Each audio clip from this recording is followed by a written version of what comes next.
జాతీయ జెండా రూపకర్త శ్రీ పింగళి వెంకయ్య గారి 149వ జయంతి సందర్భంగా 149 అడుగుల భారీ భారతీయ జెండా ర్యాలీని వన్ టౌన్ నందు ఉన్న శ్రీ స్వామి వివేకానంద సంస్థ నుండి విక్టోరియా రాణిబొమ్మ వరకు భారీ ర్యాలీని శ్రీ స్వామి వివేకానంద సంస్థ గౌరవ అధ్యక్షులు డాక్టర్ సిఎంఏ జహీర్ అహ్మద్ గారి ఆధ్వర్యంలో ఈ ర్యాలీ నిర్వహించబడింది।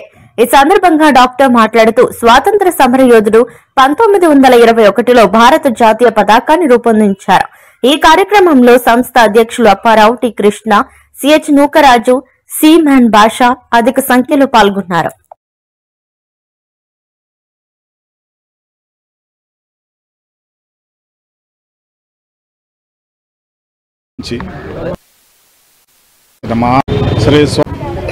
దేశం బ్రిటిష్ ఆర్మీలో చేరి ఆ తర్వాత అనేక పదవులు ఆయన అనుభవించాడు। ఒక అగ్రికల్చరిస్ట్గా, ఒక ఎడ్యుకేషనిస్ట్గా, ఒక విద్యావంతుడుగా, ఒక మేధావిగా ఈ దేశానికి సేవలు చేసిన మహామనిషి పింగళి వెంకయ్య గారు।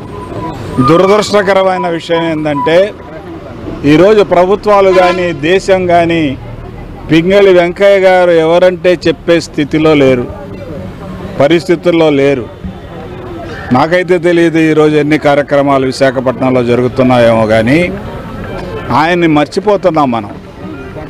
1921లో ఆయన ఒక జెండాని రూపకల్పన చేసి ఈ భారతదేశానికి ఒక జెండా కావాలా, ఒక ఐడెంటిటీ కావాలి, అవసరం ఉంది, భారతదేశానికి మన దేశంలో ఉన్న వారికి ఈ జెండానే మనకు గుర్తింపు అనే ఒక మహోన్నత ఆశయంతో 3 రంగుల జెండా, ఏదైతే కాషాయం అది హిందువుల్ని రిప్రజెంట్ చేస్తుంది, గ్రీన్ ఏదైతే ముస్లిమ్స్ని రెడ్ రిప్రజెంట్ చేస్తుంది, అలాగే వైట్ ఆదాయపడుతున్నాము ఆయనకి ఒక గౌరవాన్ని ఇవ్వండి। ఏదైతే నేషనల్ ఫ్లాగ్కి మనం సెల్యూట్ చేస్తున్నామో, నేషనల్ ఫ్లాగ్ ఎగరంగానే మనం నిలబడిపోతున్నామో అలాంటి ఫ్లాగ్ని ఆవిష్కరించిన మహానుభావుడు పింగళి వెంకయ్య గారు।